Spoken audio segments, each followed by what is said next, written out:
What a time to be alive, the age of information. So many people questioning creation. Come, take a seat or step outside to have a conversation. Let's listen, observe, and respond with compassion and truth.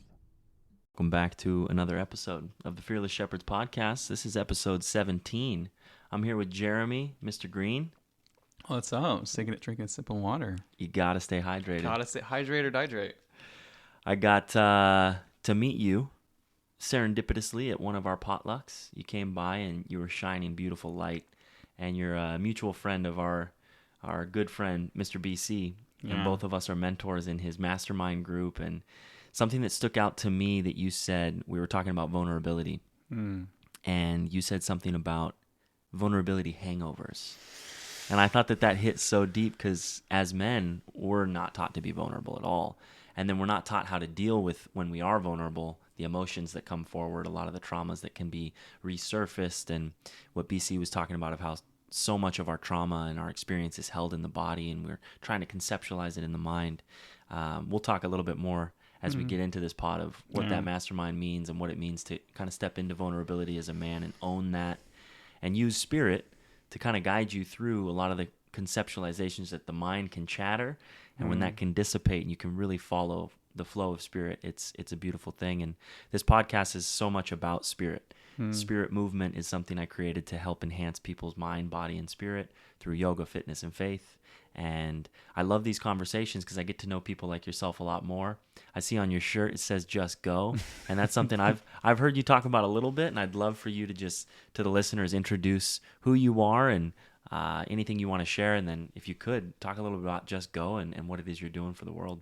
Yeah. So, first off, gratitude for being here. For me, to know what Just Go means, I think dialing it back to where I was when I was in 7th grade, and I was bullied really badly by my oldest brother, and then because he was living with autism and the world was hard for him, he took it out on me. And then I got to 7th grade, and it was almost like the perfect target for someone who's going through it. And like, oh, Jeremy's open to being bullied because that's just the belief system that I took on, right? So I was bullied really badly, and then my body, as you said, took on. That's who I'm the bully. I'm not a bully. I am the target. I'm the punching bag. And so I kind of went on a journey. Like I hit rock bottom. Like I never really felt like I belonged when I was in middle school and high school. I kind of was just wandering around to different groups of people, and I had no confidence. I had just severe social anxiety, and I just made up the belief system that no one liked me, even people I didn't meet. I was like, oh, they don't like me. Like, looking back, I'm like, I've never even met this person. How do I know? But that's just the belief system I made up. And so I hit rock bottom. I never forget this. I was in community college, Santa Monica College, and I got home one day and I was just so overwhelmed. It was in a space where I'll never forget this. It's kind of vulnerable, but I said, I'm so tired of being me. And I couldn't stop crying. I hit rock bottom. And there's just a beautiful space in hitting rock bottom. It sounds like dark in a lot of ways, but also is where the light comes in, is those cracks, crack moments of just, I was open to anything. I was desperate, which means I was open. Yeah. Luckily I had some really amazing people around me, and I just went on a journey of, doing social challenges, going to weekends, retreats in the forest, and, going to just doing challenges. And what led you to that? There was a part of me that really loved to connect with people. Like I really wanted to connect with people. There's a part of me. Yeah. And then there was the traumatized part of me that was bullied. Right. And the traumatized part of me was trying to protect me. And I didn't know this until years later. It was trying to protect me from being rejected. So then I wouldn't even try. So it helped me for many years. And I think something that's not talked about is the way so I'm a subconscious mindset coach now and speaker, and also I'll talk about Just Go. I'm a global community builder. And what's not talked about is our belief systems, the reprogramming of our belief systems have to happen manually. And that's something I didn't know until I did the work, right? Like, I had the belief systems that no one likes me, and it served a purpose for many years. But then life moved on. I'm in, community college, and I'm down to work on it. So it's interesting. I started out by getting involved in like the pickup community, like the pickup artists. And there's obviously things looking back I wasn't a fan of, and I was like playing the game and negging, which is like a compliment, but also putting people down or girls down. I want to be honest about it. And I didn't like that aspect of it. But the thing I really drew me in that I did like, you kind of take what you like and different things and throw away the rest, as I love the aspect of working on yourself. And one of the biggest realizations is I can always kind of work on who I am. Yeah. One moment I can just say I'm not confident, no one likes me, or I can say I'm so lovable, I bring value everywhere I go. The people here are so friendly. I can literally, it's like going to the gym. Yeah. I'm a gift to this world rep, or am I gonna do no one likes me rep? Yep. And a lot of times for me, it felt awkward to be like, I'm a gift to this world, or I'm lovable, I'm whole, all these uncomfortable reps that I was not doing for many years. And it's interesting how we don't do them because it feels awkward at first, right? And we're not taught that. No. Not taught that when we're taught in church how to pray. We're not taught that in school when we're speaking to our friends, especially if you're bullied. That's something that is so prevalent in today's world, especially with social media, that it's like, you're being deflated in so many different regards, and you're not really taught how to inflate from a place of truth. Because all those things are true. And so that neuroplasticity of continuously like allowing yourself to kind of be comfortable being alone or separating yourself from those opportunities to find connection. God almost needed you to find that connection with yourself and heal. That was a perfect segue. That's exactly what I was thinking. Yeah. So I started just going into my cave in a spiritual way. Yeah. Who is Jeremy? How do I want to show up in the world? And my story hasn't been easy in the sense of I went through a lot of pain and feeling like my presence didn't matter at all, and I brought no value, and I'm a burden on others, all that, to just wanting to shift it completely and using my pain in a sound. It's a pain to purpose kind of story where I wanted like how I wanted to show up as just a leader, and I wanted to inspire people, and I wanted to connect with people and have people feel good about themselves. And it's interesting. I was so much more, I was pushed to do that. I was motivated to do that just because I know what it feels like to feel so alone. And something I see, like I feel people's energies, and I love what you talked about, like working on ourselves. What I learned years later is that people who bullied me were going through their own stuff and had nothing to do with me. And I took it as it was me, but had nothing to do with that. Yep. I wish people knew that it's never about you. It's always about them. And one of my biggest realizations is people treat others a little better than they treat themselves. The things that people don't like in others are usually the things they don't like in themselves. Right. The things that people like about themselves or other people is the things they actually love about themselves. Right. But maybe they're not shining light on that part of themselves. Jesus is one of his most powerful teachings. He's on the cross after being brutally humiliated. And he says, forgive them, for they know not what they do.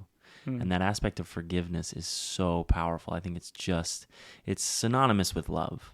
Because in order to truly forgive somebody, you have to not only love them, but love yourself, having endured any wrongship or any lies, anything like that. And for you to take that upon yourself, what would you say is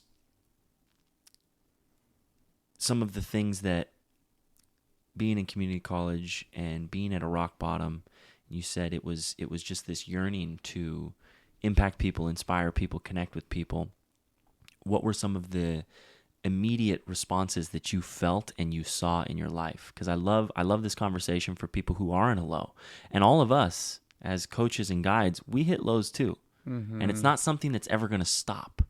So this ever unfolding chapter book of life, I love these conversations because it helps remind all of us that we're all so similar. We're all on this very similar journey in our own path, in our own light. But we do hit those bottoms, and life isn't all about highs and lows. It's about staying steady. And that's what I've been learning in my spiritual practices. Praise God when things are all going well, and praise God when things are not going well, because it's inevitable. I think everything is a testament to where we're at. So from that realization that you had, how did you start to see things move? And was there momentum that you felt you were creating, or did you see things happen from connections, or did you see a deeper relationship with God? What unfolded from that rock bottom? Well, as beautifully said, one of the hardest lessons I had to learn is there isn't any good days without any bad days. That's such a hard Which one. the mind hates. The mind's like, I want it good days all only. the time.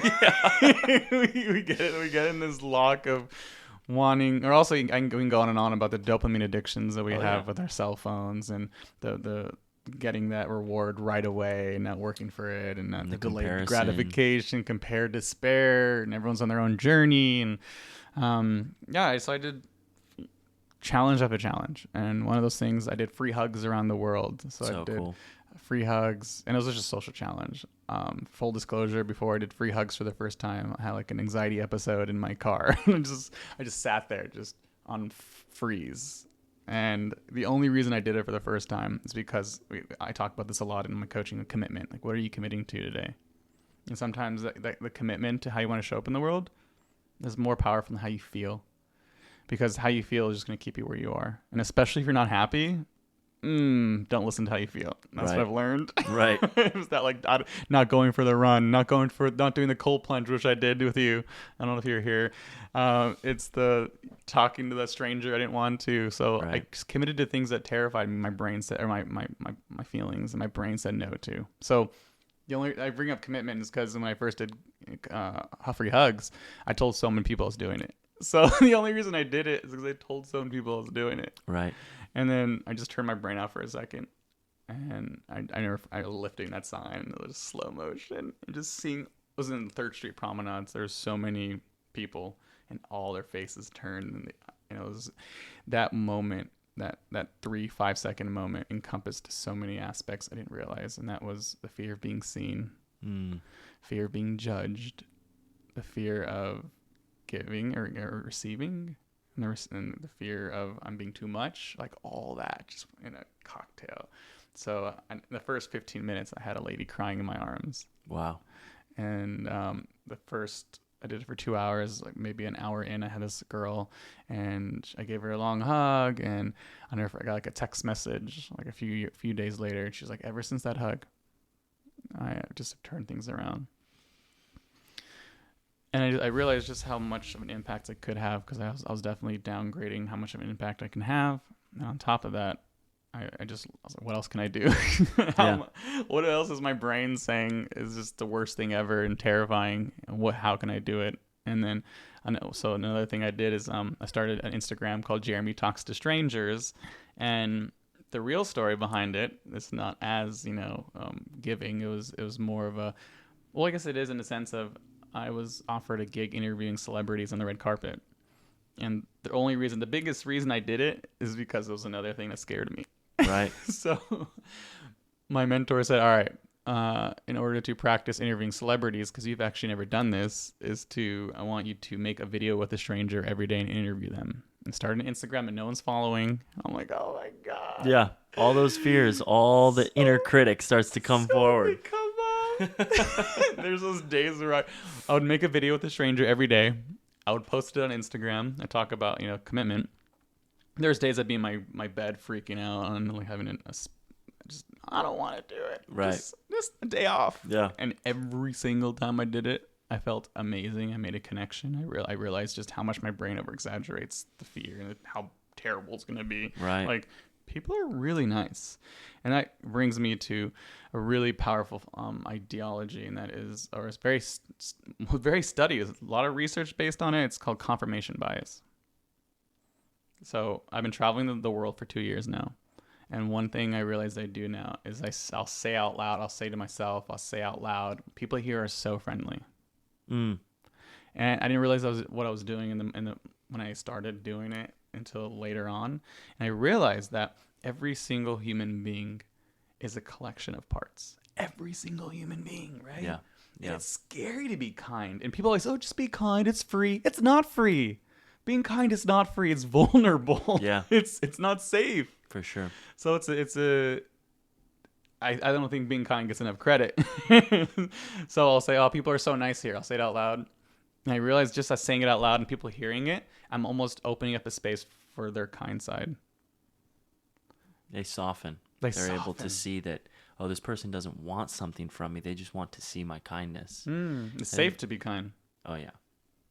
That's so powerful. And then when you speak those things, I just finished the first Conversations with God. I'm reading the second one, and it talks so much about the words we use and how we pray. And not to pray out of supplication, not to pray for the things you want, but to pray in gratitude for the things you have, that your needs are met. Like, it's so easy to get caught up, especially living in Los Angeles, with the things we want, desire.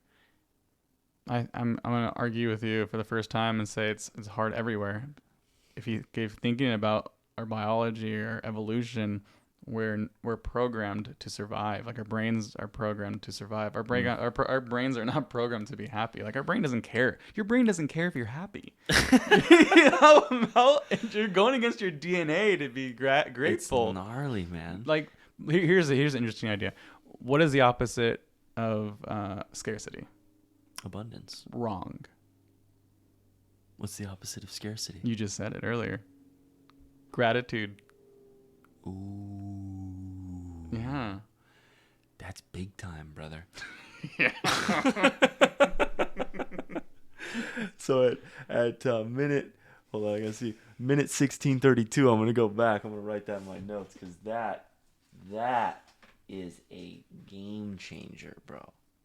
What is the opposite of scarcity? It's not abundance. No. It's gratitude. And it made me think too of like the aspect of the voice, the inner critic, and how that's a survival instinct.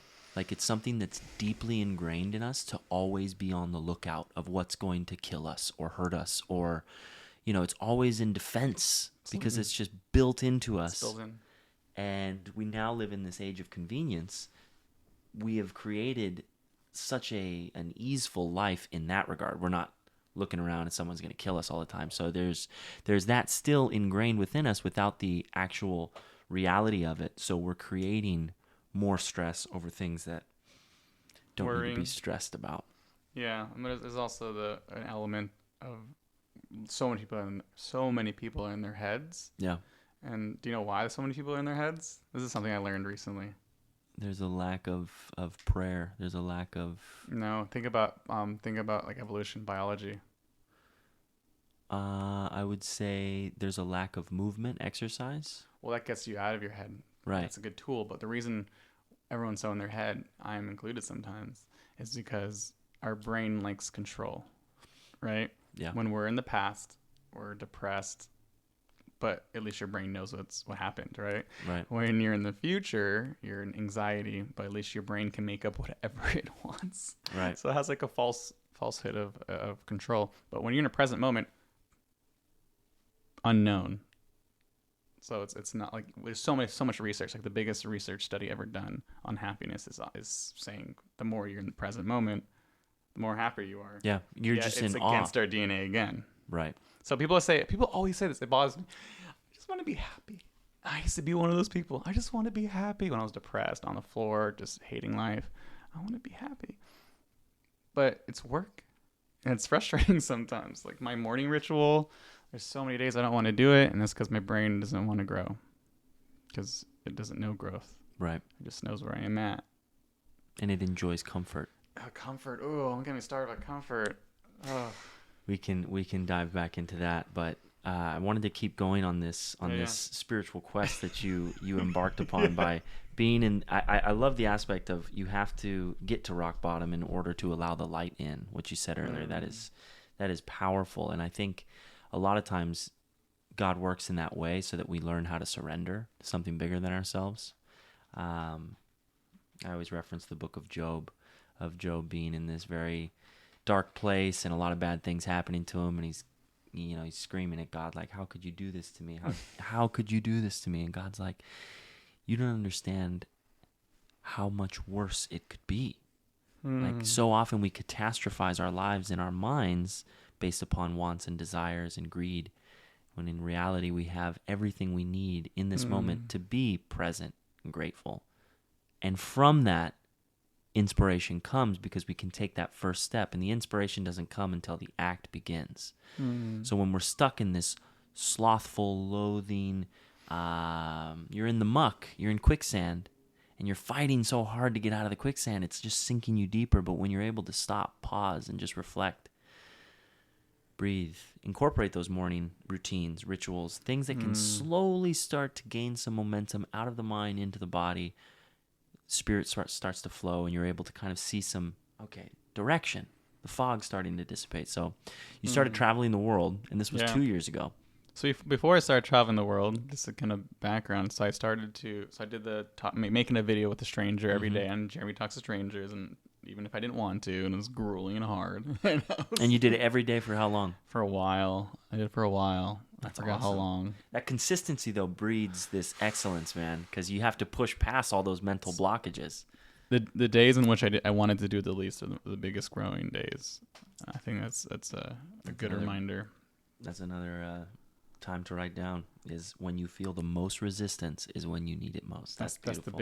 That's the biggest weight towards the growth. So I started doing that, and then all of a sudden things happen when you commit to something beyond yourself. And I started out, for myself, and which is kind of powerful, like self-care, self-love, first starts with self-acceptance. People always say, just love yourself. No.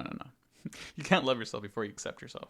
Wow. Because when I just want to love yourself, you're looking externally. But if you're accepting where you're at, then anything's a bonus. Right. So I got featured on the news. Incredible. Yeah. ABC7. Let's go. Yeah, you would think. Oh. Right? This is my next, challenge. Jeremy goes around. He's have social anxiety. He believes we're all, better on the same team. Is all narrated. Jeremy Talks to Strangers. And they did a whole thing on me. At first I saw my follower count go up dramatically. Yep. And all, as you mentioned earlier, all my, challenging belief systems came up again, all my trauma. And I were closing Instagram. I didn't want to be seen. I went in my hole. I just went in my cave. And at first I didn't like it. And then obviously those are the triggers people don't talk about. People are so scared to be triggered, right? Avoid the things that trigger you. Actually, no. This is one of the hardest realizations I had to learn. I have a mentor, and sometimes I'm like, I'm so triggered and this and that. And I'm like waiting for him to, you're going to be okay. Everything's going to be okay. But instead he's like, what a great opportunity to process. Yeah. At first part the of me, last thing you want to hear. It's like, F you, bro. Yeah, great. I feel like trash right now. Yeah. What do you mean great? Because I realized is, as we talk and dive into this, but emotions, we're so human beings. I still go through it. I'm not perfect. Never have a hard time feeling my sadness, my anger. Oof. And then I finally feel my anger when I can't hold on anymore, and then shame comes up for how I acted, and then it just gets gross. We suppress. For sure. We suppress so much more than we realize. So what ends up happening is you it's almost like I like to say this, like a carpet. And you're sweeping all the emotions underneath the carpet. You're like, I'm good. I mean, I can talk about people pleasing, something I did for many years. I'm a recovering people pleaser. Yeah. I'm good. Sweep it under the carpet. No, yeah, whatever you want. Sweep it under the carpet. And so just when we're triggered is the only time the carpet's pulled. And like, what is this? All this dust and dirt that I've just been holding in. And you're like, what do I do? Do you distract yourself with eating, if it's porn, if it's whatever it is, unhealthy drinking, all that stuff, drugs, or do you feel it all out without judgment? And I think that's the hardest thing for most people. For me, there's one example. This is actually a good shift. Is one of the biggest turning points in my life. Is so I got featured in the news. I eventually processed it. Yeah. And I felt better afterwards. And then I started taking it more seriously. That Instagram, I was just doing it for an accountability piece. I decided to start traveling. So I started traveling solo all over Asia, interviewing people and making videos. And I learned so much. And I did one of these like men's groups in the forest. Incredible. In Asia? No, this is in like San Diego. Oh, cool. So yeah, I did one of these retreats in the forest, and I brought it up for a second. Oh yeah, and after I did the retreat, I finally figured out what self-love was 'cause I didn't know, and I first had to process some trauma, but the biggest trauma I was so scared to process that I didn't do at the actual retreat. It was in a guy's garage. I never met any of these guys, just so you know. Men's garage. And we're in this garage, and some girl flaked on me. Like, I had a date set up, and it's like a second date. She flaked on me. And logically, it made no sense. I actually wasn't into her. Like, we weren't a good match. Yeah. So I was so livid. I was telling her off, and obviously, after I cooled down, I sound like I don't want to show up like that in the world. Right. Shame comes up, and and then we're at the men's group. It's one of the most, like, game changers. I was in this guy's garage. Like, if you were to work on something tonight, what would you work on? I was like, why did I get so angry when this girl flaked on me when I wasn't interested in the first place? We're like, all right, get up. Oh God, cringe. So he's like, where do you feel that in your body? Does it have a color? Does it have a sound? And I'm like, I don't know any of these guys. What I have to lose? And I was like, yeah. I was like, ah. And they're like, oh, wait, what do you mean? Oh, like, sorry, I'll stop. Like, no. Turn it up times 100. My brain's confused because we're taught, especially men, to not express our emotions. Right. And turn it up times 100. And I was like, I'm this far. So I start screaming and really feeling the anger like in my body and just turning it up and just screaming and yelling. And it's hard to explain. I was an out of body experience. And all of a sudden, it was like a champagne bottle popped and all this pain just started coming out, and I'm like, what is happening? Oh, just such a surreal moment. Wow. Allowed yourself to feel for the first time. Yeah, for the first time. So I didn't know until later that it was all the pain from being bullied I held onto for 20 years. So I've been in self-development for 18, 19 years. 20 years before, 20 plus years actually. I'd been holding on to this pain from being bullied. And it wasn't until this moment, I was like, 30 or so, I just finally went all out and felt it. And all of a sudden, I let it go, and I took that first breath, and I was like, oh my God. Here's the beautiful part. There's processing, and then there's reprogramming belief systems. This is something I love doing with clients. So it's like, you let it out. And you're like, all right, what are the belief systems that caused the when you get I get rejected, right? I get rejected by a girl. What is the belief systems I tell myself based off the rejection?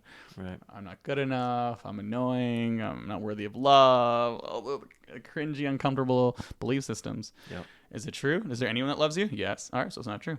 Like, okay, so what's the new belief systems? I'm lovable. I bring so much love and joy and gift to people's lives and this and that. And like, all right. And then we almost like put it back because there's a hole there now. So we reprogrammed it, put it in that space. And then ever since then, rejection is not, obviously I'm a human being. Yeah. It hasn't affected me as much. You just have the tools that through experience have helped you to then integrate into your practice, which is that embodiment, which is what I loved in the mastermind as well. It's like, it's not our job to preach. And that's a lot of times, I think when I look at scripture and see how Jesus was talking to a lot of the religious elite that weren't embodying the spiritual practice, that's when he would get angry. Like, you guys, you're missing the point. And so it's like you had to go through the rock bottom to see your path and the fog clear, to take that leap of faith.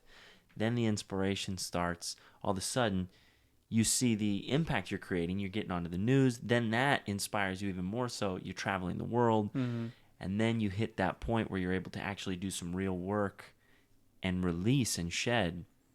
And it's led you to be the coach that you are now. And what is the basis of the intentionality behind what you do? Because I always love talking to coaches about why you do what you do. And if anything comes up in that regard of like, I love hearing the why. And I think that's something that Spirit continuously is fueling in our hearts. because there's so many people right now that are working jobs that they're not passionate about. And it breaks my heart. Over 80% or something? Yeah, it breaks my heart because it truly sucks the soul out of you. And when you're waking up in the morning and you're doing something you're not stoked on, you take that out on your family, you take it out on your relationships. Displacement. You just totally forget about self, and it's not why we're here. So for you, doing what you're passionate about and to see that you took a route that didn't happen overnight, just for people listening, what's the why for what you're doing? That's a well said. Well, good question. I think for me, why comes from just intense joy and feeling amazing doing something, or pain. Part of me is like, oh, I wish I had the intense pleasure part, but it's pain. Yeah. For me, as I've kind of based off stories I've shared, I was so disconnected from myself, and I was so disconnected from the world. Mm-hmm. So that's where my why comes from. I'm a man who helps people really powerfully connect with themselves, so they can powerfully connect to others in the world. So I help my clients like do some subconscious work, I do inner child work, processing all the trauma that's stopping them from going after the life of their dreams, get clear in what they want, because some people don't just stop. So many people are on autopilot. They don't stop. They're like, what do I want? What would it look like to be completely satisfied? We just go on autopilot just because what we know. And the unwillingness to believe that you're deserving of doing what you want. Deserving and believing it's possible. Yeah. Well, I mean, that's truly godly work, man. And I say kudos to you, because that's, even if you can impact one person, and that's why I'm on my path. Is I if do I one can, at a time. Yeah. Like all out. Totally, man. And it's the things that stress me out is when I think, oh man, I'd like to be doing more. I get more. Mm-hmm. And God continuously reminds me, like, look at what you're doing now. And what you were talking about with the presence, it's like, if you're thinking about more, you're not able to serve the person that's right in front of you that needs that. Or be present for your life. For sure. Gentle reminder of can't help others unless you're pouring from a cup over full. The days in which I coach, I have a pretty long morning ritual, and I definitely pour into myself, even if I don't want to. It's a rule. It's non-negotiable. Yeah. I got to do mine 2 hours, 3 hours, like morning ritual sometimes. And what does that entail? Depends on the day. And it used to be really imprinted. But I kind of have a bunch. I call it, when I like my first session with clients, I'll do their morning ritual cocktail. Like they're creating their sundae, and they're putting all the toppings on. Right? Yeah. So different toppings, different flavors.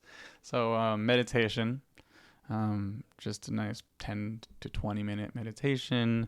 And is that just stillness, focusing on breath? It changes. Mostly, I used to do Vipassana meditation, which Buddha used to do. But it was so long. It's 2 hours a day. Yeah. I was like, I gotta be something more efficient. It has to be something else. That's when I started transcendental meditation. So I do TM. That's mantra based. So I do that for about 20 minutes, TM. And then one random side note, not look at your phone right when you wake up. So important. Yeah. I can go on and on about the psychology of how bad it is to look at your phone when you wake up, because you're literally waking up to other people's emergencies, 1. And 2, when you're waking up to other people's emergencies, cortisol is released. And cortisol is a stress hormone. And cortisol takes hours to process. So you're on stress the entire day because you woke up looking at your phone. Wow. And I go on and on about why we look at our phone, but it's not important for this situation. So I get into, so I do meditation, and then I journal. And the journaling aspects is so crucial in the sense that just filling up 3 pages, it doesn't matter what comes out. Obviously, I've noticed a trend when I do this is I have a space just to kind of like taking out the trash, as you know, you talked about earlier, taking out stuff where it doesn't belong, displacing. Everyone does it. A lot of people do, they don't even realize it. Displacement, projections, all that, like taking out your stuff on other people. We take it on, we don't realize it. So what journaling does for me is I let it out without judgment. Like, it can even be like, I don't want to write this journal right now. This is so stupid. I'm having a really hard time lately, and I'm so upset. Blah blah blah. Without judging it, just brain drain. Brain drain. Have you read The Artist's Way? No, I've heard a lot about it though. It's the Morning Pages. It's something that she has been doing for a decade plus, Julia Cameron. Okay. And that started that for me. I'm inconsistent with it. I should definitely, because it's such a beautiful, like you said, when you're having a tough morning, you're writing all that stuff out. All of a sudden, by line 5 or 6, it's like when you screamed. Yeah. You're letting that shit out. Letting it go. And then all of a sudden, there's space for gratitude. There's space for affirmations. There's space for excitement. That's beautiful. You can't fake it. No. Because It's the raw. trash does not allow it. For sure. So I do that. It's beautiful that you have that diligent of a morning practice. And I think for anybody listening, that is such a way to, if you're in a muck or if you're down, that's something you have control over. Set your alarm an hour earlier. Go to bed 30 minutes earlier. And give yourself that opportunity before you get on the phone, before you start to plug in with other people's emergencies. I love how you put that. Really set the foundation on what it is that you are grateful for, what it is that intention, what do you want the day to look like? How do you want to feel through the day? Visualization, prayer. There's all these beautiful practices that, and I've talked about all the different faiths on this pod, but they're all branches of the same tree. And I think all these different ascended masters were able to communicate it effectively to the people who are ready to hear it. But it's epic to see the impact that came from nothing, to then blossom. And would love to hear more about Just Go. So we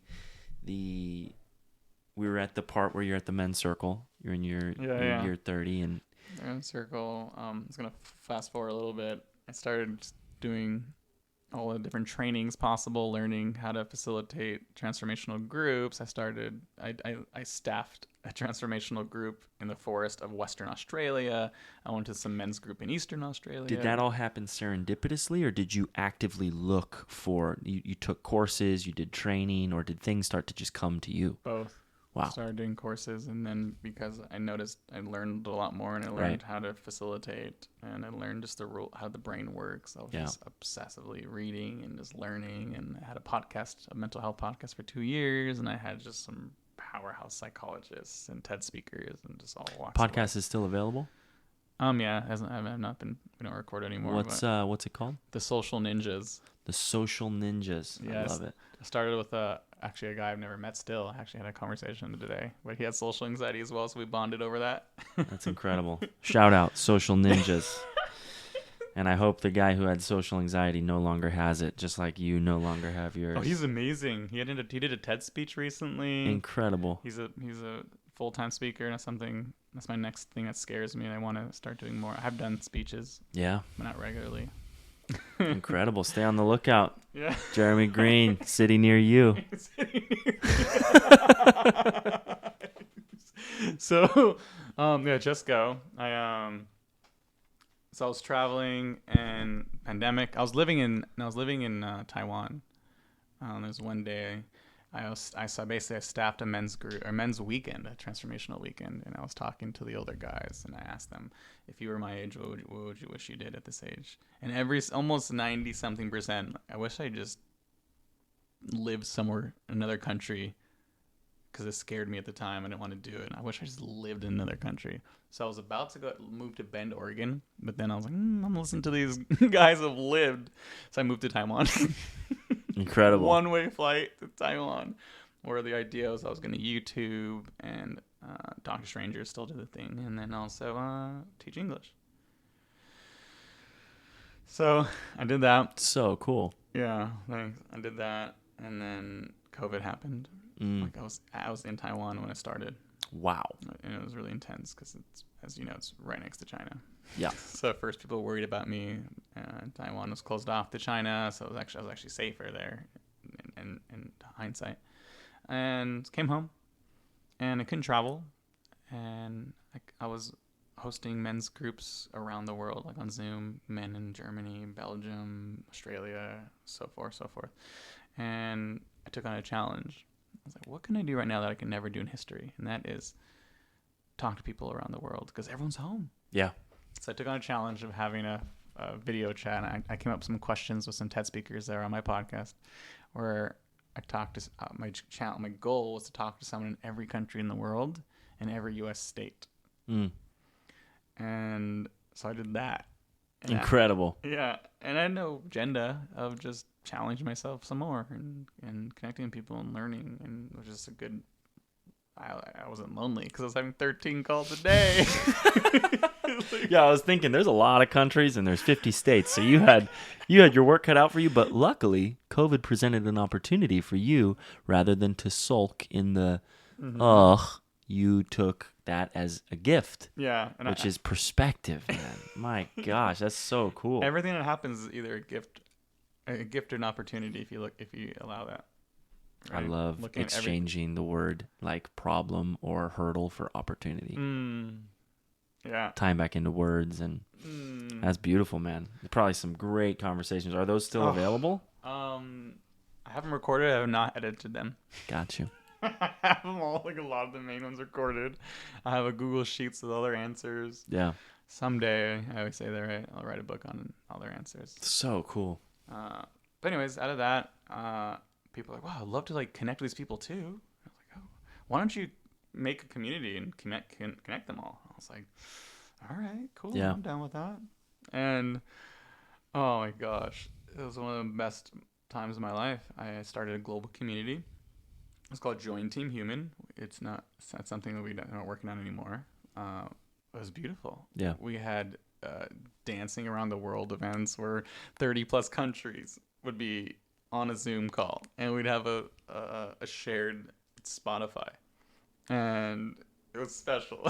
So special. It'd be like the dance music around the world. We're connecting, and I don't want to get into details, but it's just some countries that are not supposed to talk to each other were there, and it was just beautiful. It's so liberating. So liberating. I loved it. And I had I had a whole crew. Yeah. I had a Join Team Human crew. And I had a guy from Kenya who's like the tech guy. He's a genius at websites and just technology. And another guy from Egypt, Michael, who is just also amazing video editor and graphic design. He does everything. Graphic designer. Yeah. He did everything. He's such a smart dude. And this other dude who's like a 16-year-old TED speaker. Who's just unbelievable. God bless you in the aspect of you knew how you were going to serve, and you were serving so many people and helping them out of their muck that you just kept your hands open and you stayed proactive towards what you could control. Yeah. And I think that's such a beautiful, beautiful way to exist, man. So I commend you for that. And then it led you to Just Go. Yeah. So I did that community for a while. It grew pretty quickly. It was really fun. And so there's this guy I've looked up to for a while. He's been in every country in the world, and his name is Drew Binsky. And I always loved his videos, and we have the same we have the same viewpoint on the world. We're all the same deep down. We're all the same. Yeah. And he's been in every country, so you can say it. We're all the same. Met them all. We all have our challenges. We all have our things. And yeah, I always thought to myself, I was like, this guy's awesome. And yeah, I sent him messages. He gets a lot. I think he has like 11 million across social platforms. And I went to his meetup randomly. I already been traveling the world. I was visiting my family in LA, and I went to his meetup. I was like so excited to meet him. I was like, dude, I've been following you forever. You're amazing. I love what you do. It's good to meet you. He's like, oh, thanks, man. It was a really cool moment. And I saw he started a community called Just Go. And it is literally a global community, people from around the world who either want to connect and feel connected or part of something, or want support, especially when they're traveling or whatever it is. Just like a platform to kind of be held and supported and less alone. And I was like, oh, if you need support in your community, like I have a lot of experience with that. And he's like, yeah, how about a call tomorrow? I'm like, what? Taking that leap, man. Yeah, taking a leap. I'm like, how do I contact you? So just Instagram. And I'm like, oh, all those messages you never saw. It's good to see them. So obviously, all my some stuff came up. Like, oh, he's going to see them and this and that. We had a chat the next day, and it was amazing. My adrenaline's pumping, and I was super excited. And then I was helping him with his community for a while, and then it kind of took.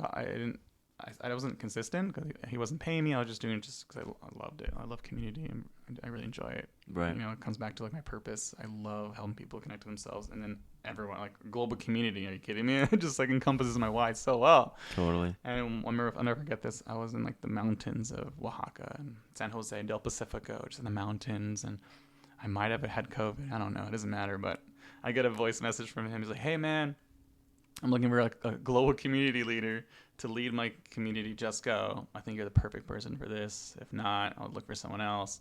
I was like, "Whoa, yes." So that was close to just under a year. I took on the opportunity. Global community leader. I became the global community leader for Just Go, and I do a lot of work around building his community worldwide. I've been hosting meetups around the world. Actually, co-hosted meetups with him in Europe this past summer, and it's building. Like we're working on like a docu-series with a lot of like some of the filmmakers I met as I've traveled and grown this community, and so I met so many incredible people. Yeah, man. And I'm also I met a lot of people that apparently I've touched their lives in a lot of ways, especially like the go back to joining Team Human. A lot of people feel really lonely. A lot of people went through a hard time. Yeah.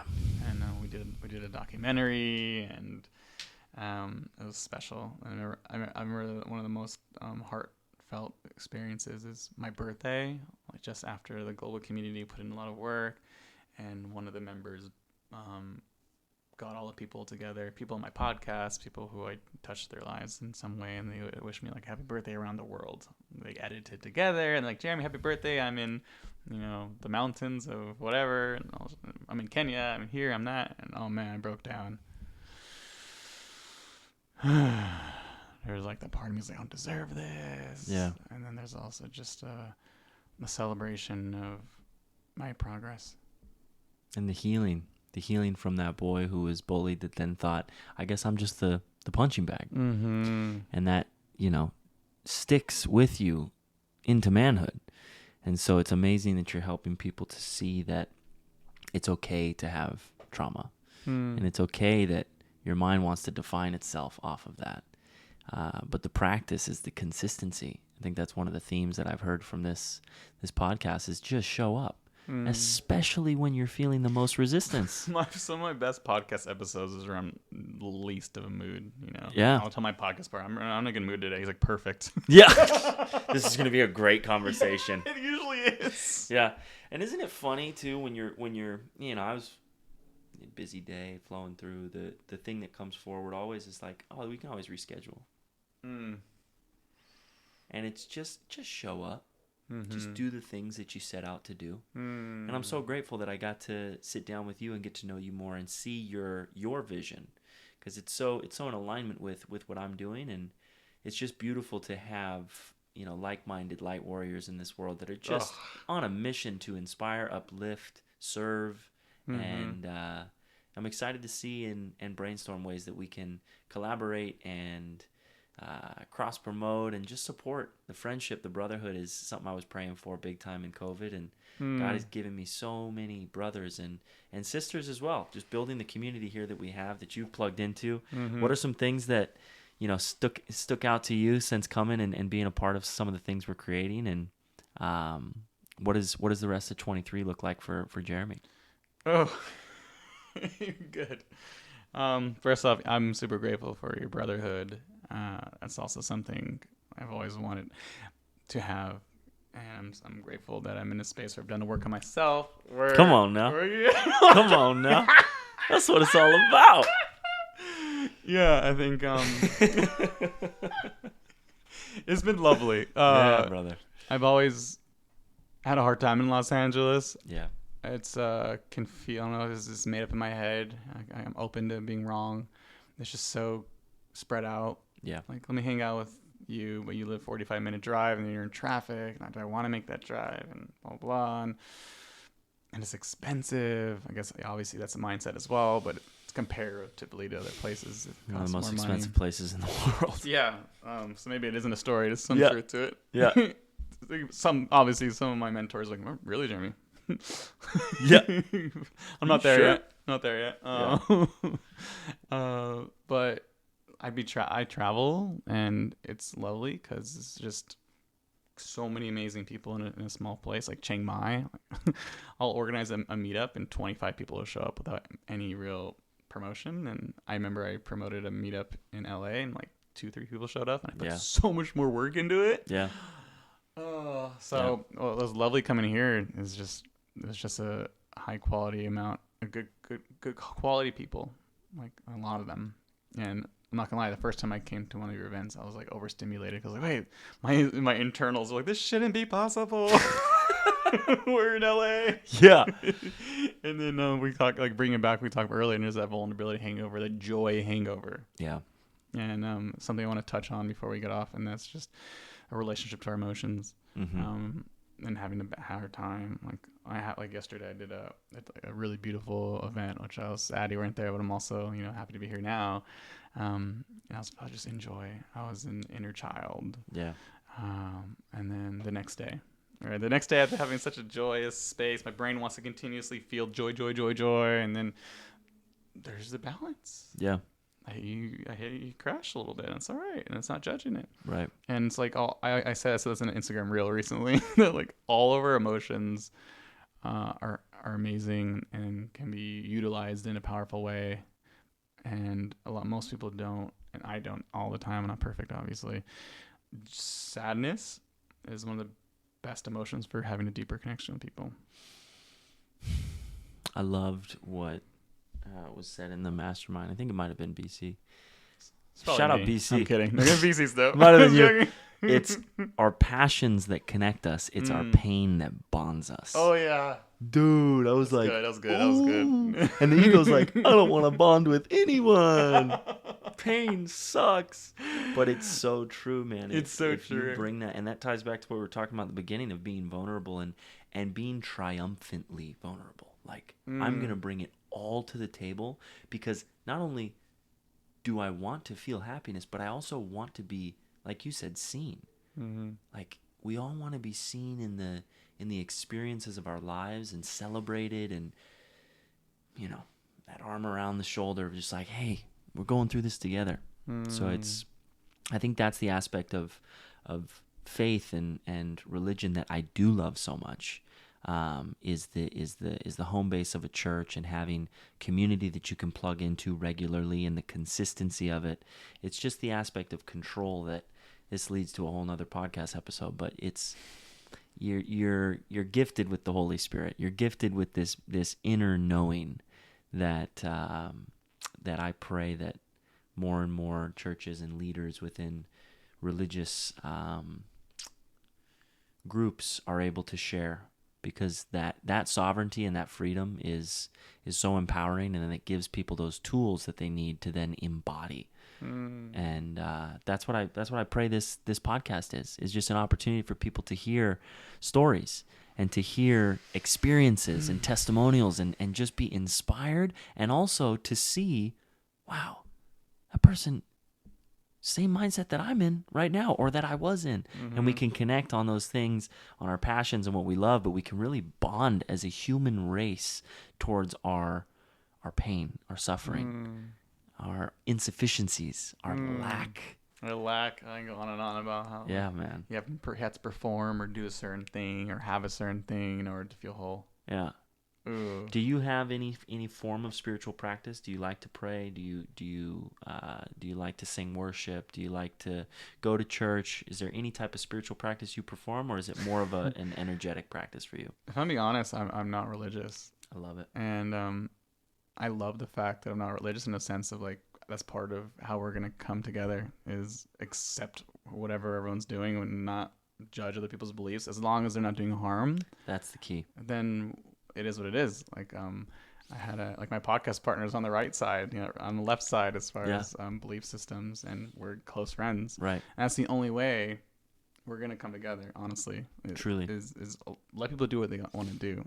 And as long as they're not doing harm. Yeah. And there's toxicity and there's challenge in everything. People, but like just bring in the healthiness in whatever people are practicing.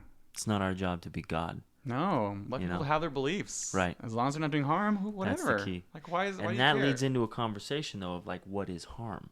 What is good and bad? Is Because- it ego? Ego? I think to a certain extent, Is it? but that's to me where the conversation gets very interesting. They don't believe what I believe. Let me attack them. Like, for sure. What is that And what about? I believe tells me that this is right and this is wrong. And then that invokes this need to protect. Mm-hmm. And then when you have family involved and you have blood involved, then all of a sudden, war, things start to really get crazy. And I look at, the collective conscious and this desire to Be right. where the stripping of our ego and the vulnerability, it's like, there's the yin and the yang, and there's this light and this dark, and I'm trying to disassociate from like good and evil. I really believe there just is. You and I are so similar. Yeah, man. Because I get frustrated when people say good or bad. It's hard for this me person's bad, this person's evil, because Yeah. it comes down to it. We're either healthy or misguided / traumatized. Right. And from an energetic, like, you can preach so much, but if you're not embodying what it is that you are preaching, that energetically is felt from those that you're preaching at. And then internally, you start to know. You got to look yourself in the mirror. So if you're living a facade, but you're not embodying the practices of what it means to be a good, sovereign individual, you really aren't sovereign. You really aren't good. So it's internally, it's a journey we all get to go on, and I'm just so fascinated with spirituality, which is why I started the podcast. And Amazing. The ebb and flow of good and bad and right and wrong, and It's all perspective. it's all perspective. And faith, at the end of the day, is just a conceptualization some of us hold on to because of fear, because of the fear of the unknown, or because of this desire to be right. And so I love to stand on my foundation of faith, but then take a step back and realize, like, it matters, but it doesn't, because really it's how I treat people, it's how I treat myself. And when I think of God, when I think of an all-loving God, hell does not exist. Hell is an experience that you create here and now, which takes us back into the here and now of being disconnected from all that is. Wow. So it's beautiful, man. We're so blessed, and it's an honor to have spent some time to get to know you more. Yeah. I'm stoked to brainstorm some things while you're in Los Angeles. I'd look forward to facilitating I'll be something with you, and probably just over 2 more weeks. okay. Heading out to the micro communities of Costa Rica, and then from there, I don't know. I work remote. I'm building Incredible. this Jesco community. I coach remote. How can people find more about Jeremy? Jeremy Talks to Strangers Instagram. Jeremy Talks to Strangers Jeremy Instagram. Talks to Strangers. You heard it here first. And yeah, if you're in LA the next 2 weeks, today is March 4th, 2023. Catch us at a potluck here at the Yeah. Healthy House. Yeah. Yeah, man. But Let's keep creating community, brother. Let's keep Yeah. inspiring people to be great. And if you don't mind, I'll say a little prayer. Close us up. Do it. Dear God, thank you so much for this life, this opportunity to share conversation and really just powerful presence. I see such a blessed king in front of me, someone who is a humble servant of people. And just like I am, I feel honored to be witnessing the glory in his life's journey. And I am so grateful that you flowed through this conversation to help us to open up and to listen and to learn. And for anyone who listened, I pray that you bless them and that you plant a seed of consistency, plant a seed of leaning into vulnerability, planting a seed of this yearning to know the why of what it is we do and why it is we do it. I pray that you bless this world, help us to open our hearts and really just love each other, love you, and love ourselves. Yeah, I was going to get into it. The last thing I want to, end on is the first step in healing is creating a compassionate relationship with yourself. Amen. Yeah. And that is so hard to do because, like you were saying earlier, it's so easy to love people. It's like, oh, yeah. And then you got to love yourself now. But when we're practicing that compassionate relationship to ourselves, when we're practicing like a really healthy and loving relationship to ourselves, it actually externally becomes better. Like if I'm treating myself really, really well, then I'm more open to you being kind to me. But if I'm not treating myself really well and you're being nice to me, I'm rejecting it, right? Right. Or if someone tries to treat me terribly, I'm gonna allow it because that's known. That's how I treat myself. But if I treat myself really well, I'm like, whoa, Kyle, that's not cool. And if you continue doing that, we're not gonna be friends anymore. Right. Right. And setting those boundaries and the ability to speak and that freedom in the throat. It is so important to set those boundaries for yourself of this is a good relationship that enhances my well-being, and this is a toxic relationship where I'm used and I'm abused. And that's a whole nother conversation. It's a whole other conversation about how to set powerful boundaries. That's a hard one because people want to be loved. Especially when you're building community. And that is something that I have noticed tremendously is we have a light. We have a light that people gravitate towards. And sometimes it can come to a point where if you're not careful, people will use that light. And they will try to manipulate the light, or they'll try to use it to their benefit. And you just have to have a stern foundation on the why. For me personally, it's just continuously checking in with why this all began in the first place. Why/mission. Yeah. Like, what is the impact do I make in the world? Yeah. I think that's what it comes down to. For me, whatever I'm ever deciding what to do, is this decision helping people connect to themselves, and is it inspiring people to connect with each other in a really powerful, healthy way? It's the right decision. We have a very similar mission, brother. Love it. Another episode of the Fearless Shepherds podcast coming to a close. Jeremy Green, thank you very much for being on. Thank you. It's amazing how quickly conversation goes when you're speaking about life and God. A lot of these questions that can spark fear, spark judgment. That's what this podcast is all about. And really, that's what life is all about, is to step into faith with a yearning for knowledge. So if you want to learn more, if you want to donate to the cause, my name is Kyle Cassidy. I am the founder of the Fearless Shepherds, and I cannot do this alone. So I would love to hear from you more. You can follow our movement on Instagram or TikTok at Fearless Shepherds. My personal account, Kyle Cassidy Fitness on Instagram, or shoot me an email, spiritmovement3@gmail.com. And I look forward to hearing from you. God bless.